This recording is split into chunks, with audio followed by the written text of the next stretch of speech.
Good morning, students. We are in the 5th chapter of your history, that is mass media and history. In the previous class, we learned about the introduction to mass media, and we are now in the topic of history of mass media.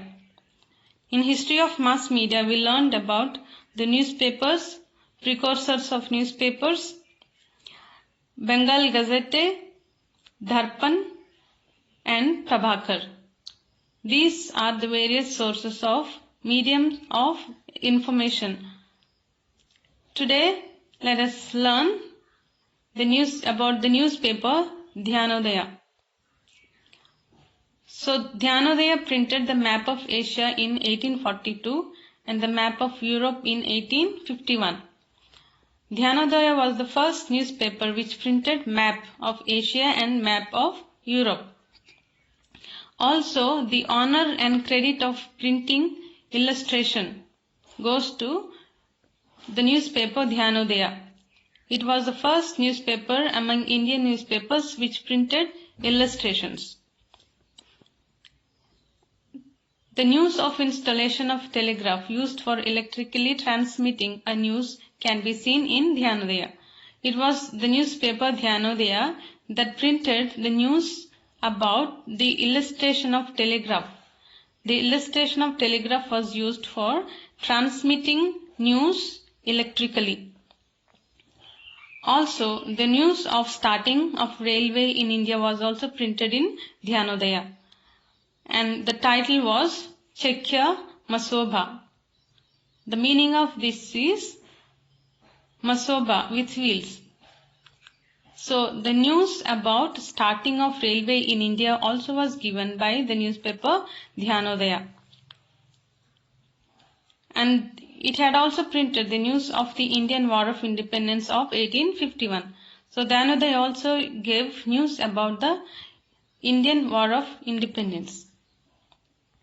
In those days, or in the ancient days, newspapers were the important medium of creating social awareness. Even we can see now that newspapers are the one of the medium of creating social awareness in the society. A newspaper called Indu Prakash, and these newspapers used to support widow marriage in a big way. Also, a newspaper, Dinabandhu, it represents the masses of Indian society, that is Bahujan Samaj. Bahujan Samaj consists of groups of people of SC, ST, OBC and minorities. So this newspaper was dedicated to bring the news about this Bahujan Samaj. And the newspaper was started by Mahatma Jyotirao Phule with a close association of Krishna Rao Bhalekar. So these two have started the newspaper called Dinabandhu, which was dedicated to bring about the issues of Bahujan Samaj. So through this newspaper we come to know various issues related to the masses through this newspaper. These masses of people are Bahujan Samaj, which are SC, ST, OBC and minorities. Next one is Kesari and Maratha. Kesari and Maratha are the two newspapers which are an indicative or a sign of progress in the Indian newspapers before independence. These two newspapers were started by Gopal Ganesh Agarkar and Bal Gangadhar Tilak. And these are the very important two newspapers which are a sign of growth or a sign of history in the Indian newspapers. These two newspapers were started in the year 1881. And these newspapers used to give the news about or spoke about social and political issues of that period. In a special way, Kesari began to publish articles about nationwide situations, which means national news were printed in the newspaper Kesari. Also, various books in native languages also were printed, which means books in various languages of India. and also it gave the political news about the England.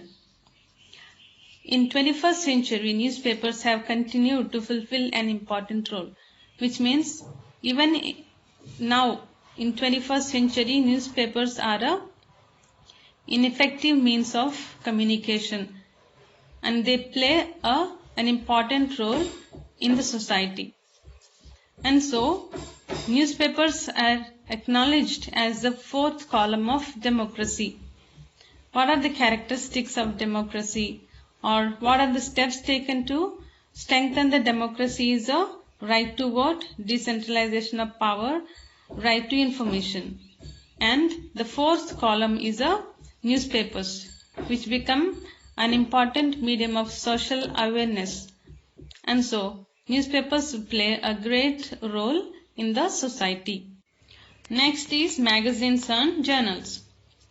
Magazines and journals are periodical publications.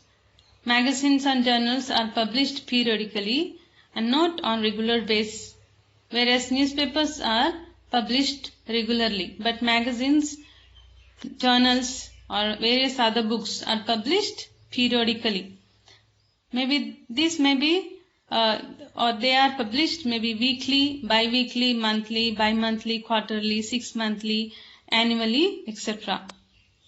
Also, there may be some other chronicles which are published at no fixed time, which means these are also published not on fixed time but on a periodically. Chronicles means daily records or maybe records of important events. Balshastri Jambekar started the first monthly magazine in Marathi. One of the first Marathi or Maratha magazine was started by Balshastri Jambekar. Once it was named as the Digdarshan. Among the periodicals, Pragati, now a defunct journal. So among Marathi periodicals, there was a periodical which is called Pragati, and now this is not functioning. Was started in 1929 and edited by Trimbakar Shankar Shejwalkar. And in this book he wrote regularly on the history or historiographical journal, writing of history of Maharashtra and also social movements of Maharashtra. Currently there are many periodicals devoted to Indian history, which means there are various periodicals at currently or at present time which are dedicated to Indian history, which are giving information about the history of India. Marathi journals such as Bharatiya Itihas Ani Sanskruti and Marathwada Itihas Parishad Patrika. These can be cited as an examples of journals dedicated to give history of India. Next one, electronic or digital journalism. These are ultra-modern periodicals, which means latest or modern periodicals which are a part of electronic or digital journalism. Digital journalism means giving information or transmitting information through modern technology. History is a prime subject of interest for these periodicals as well. So even for digital journalism, history has become a prime subject of interest. And so there are many web news portals, social media, web channels, YouTube, etc., which give historical content or historical information to the audience or readers. Next is radio. It was one of the Indian Broadcasting Company, which was called as IBC. It was a private radio company and started to broadcast daily programs. Later on, same company, this broadcasting company was taken over by British government and it was renamed as the Indian State Broadcasting Service. Indian State Broadcasting Service, ISBS. On 8th June 1936, it was renamed as All India Radio, AIR. After independence, AIR became an integral part of the Ministry of Information. So it became a part of Ministry of Information and Broadcasting.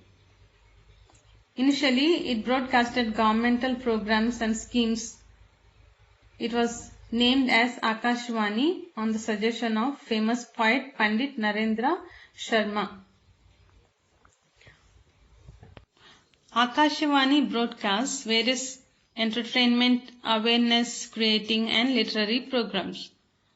Now this Akashvani is broadcasting various programs related to entertainment, awareness creating and literary programs. Awareness creating means programs that creates social awareness among the public, and literary programs, which means educational programs. It also broadcasts special programs for farmers, workers, the youth and women. So there are various other programs which are beneficial for farmers, workers, youth and women. The Vividh Bharati programs. So Vividh Bharati programs are broadcasted in 24 regional languages as well as 146 dialects of Indian languages. Lately, various new channels like Radio Mirchi are providing radio services. Now lately there are various other new channels like Radio Mirchi which are providing radio services. Next, television. The Delhi Doordarshan Center was inaugurated by Dr. Rajendra Prasad, the first Indian president.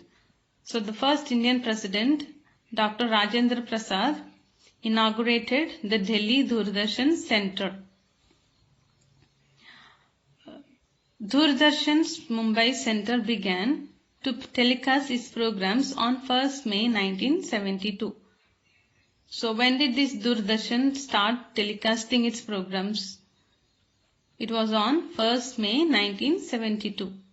Color television was introduced on 15th August 1982. In 1991, the Indian government granted permission to private national and international channels to telecast in India. And so government gave permission to private companies to broadcast national and international channels. Thus, it became possible for Indians to watch international events on television. So, granting permission to broadcast national and international channels made it possible for Indians to watch international events on television.